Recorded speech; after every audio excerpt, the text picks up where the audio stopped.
Ladies and gentlemen, boys and girls, it's the moment you've all been waiting for. Only 3 people are going to watch this video, and I don't give a fuck because I love doing this shit.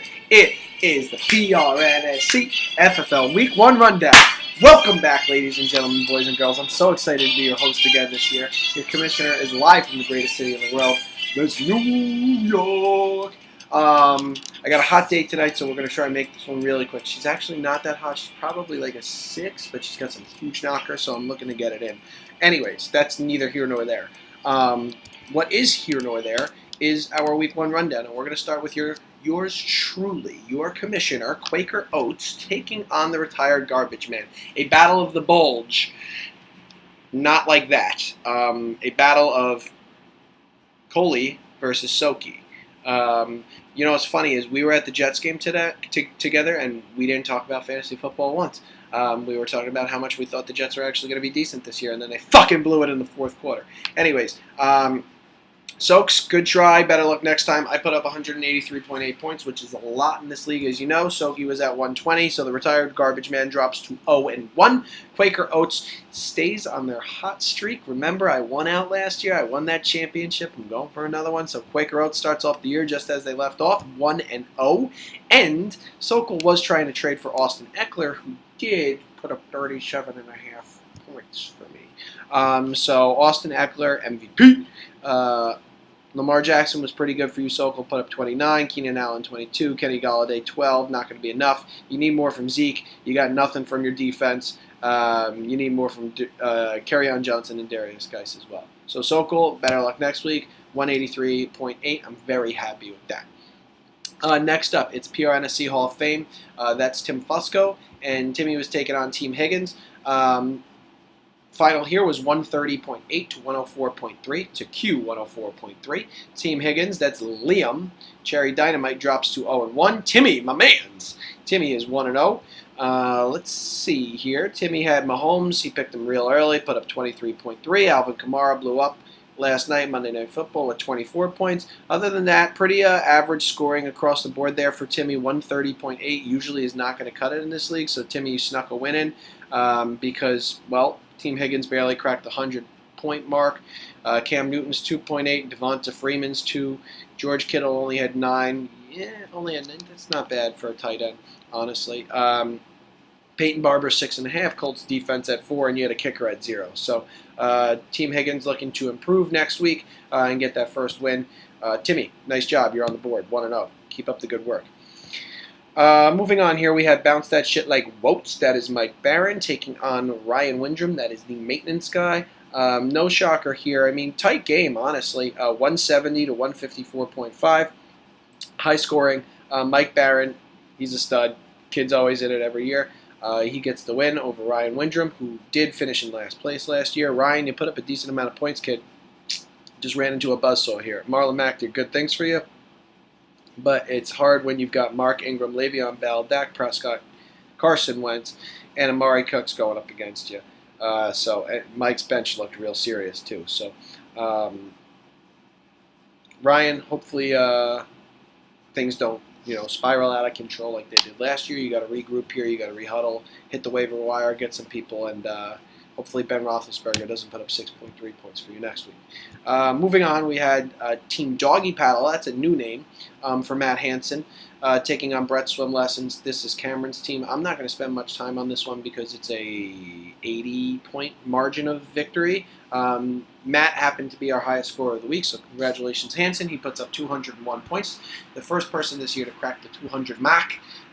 Cameron, your team is like when they're coming out of the gate and they have that the banner there, and they run through the banner and they all trip over themselves.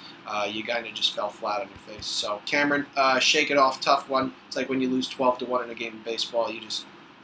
Sometimes there's nothing you can do. Happens to everybody eventually. Suck it up, move on. Cameron's 0-1. Hansen 1-0. Last up, Team Kiddie Pool Island. This is a battle of former champions. That's Tommy Higgins taking on Zach's Chlorine Readings. That's Tom Deanna. I'm a little shocked how low the score was in this one, just based off of 2 players being former champions. Tommy Higgins did eke out a win here, 121.8 to 113. Deanna, you're better than 113, so I'm a little shocked. Your highest score was your defense at 22 points. It's never a good sign. And Higgins, if you lost this game, you'd be kicking yourself because you had Sammy Watkins 41.5 points on the bench. So Tommy ekes it out. Deanna, I'm not really sure what happened here. 113 would be our what? Second lowest of the week. So you've got some room for improvement here. Deanna, you got to hit the waiver wire and figure some things out. So we are going to look at the standings real quick, and then we're going to look at our week 2 matchups, and then we're going to get on out of here. So obviously, week 1, the standings aren't changing that much. Not much is going to happen, but in the Big Rock division, we've got Team Doggy Paddle and Team Quaker Oats. That's me and Matt Hansen at 1-0. Everybody else in that division, that is Retired Garbage Man, Brett Swimming Lessons, and Team Higgins, which would be Sokol, Cameron, and Liam, all at 0-1, all at the bottom of the division. And on the other side, in the Kiddie Pool division, we've got Bounce That Shit Like Woats, PRNSC Hall of Fame Class 18, and Team Kiddie Pool Island, all at 1-0, tied at the top, leaving the Maintenance Guy and Zach's Chlorine Readings 0-1 at the bottom of the division. As I mentioned before, our highest points for was 201 by Team Hansen, and Liam had our least amount of points at 104.3. So Liam, you've got some work to do, and we are going to jump to our Week 2 matchups. If it ever wants to load, here we go. So Quaker Oats, that is I, will be taking on the Maintenance Guy, that is Ryan Windrum, who is 0-1. So Quaker Oats is looking to continue their winning ways. We're hot. We're riding a hot hand, and I'm going to keep it going. Ryan, best of luck, but it ain't going to happen, buddy. Next up, we've got Team Higgins, who is 0-1, taking on Team Doggy Paddle. So we've got our highest scorer of Week 1 taking on the lowest scorer of Week 1. Liam, good luck. Both teams here are 0-1. That is going to be the Retired Garbage Man. That's Sokol taking on Brett's Swimming Lessons. That's Cameron. So Sokol gets coils in back-to-back weeks. Listen, nobody wants to start 0-2 in fantasy football. I'm not going to say it's a must-win because I was 3-4 on the outside looking in last year, and I ran the table, but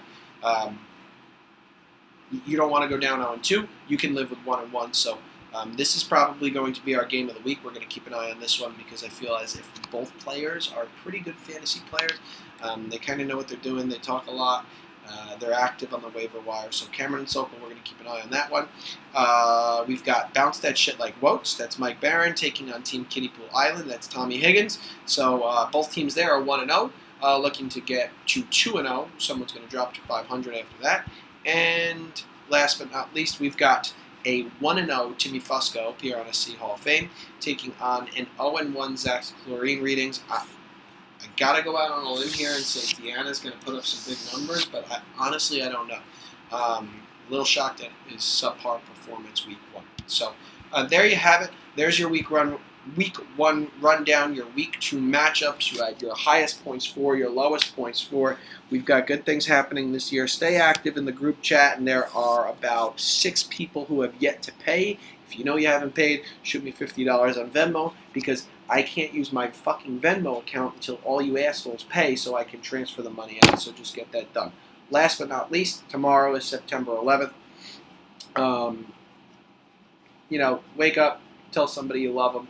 I can't imagine going to work and then 18 years ago these people woke up for work and they thought it was going to be a normal day and they never made it back home. So do keep that in mind. And I will see you guys for the Week 2 rundown in a week. Peace.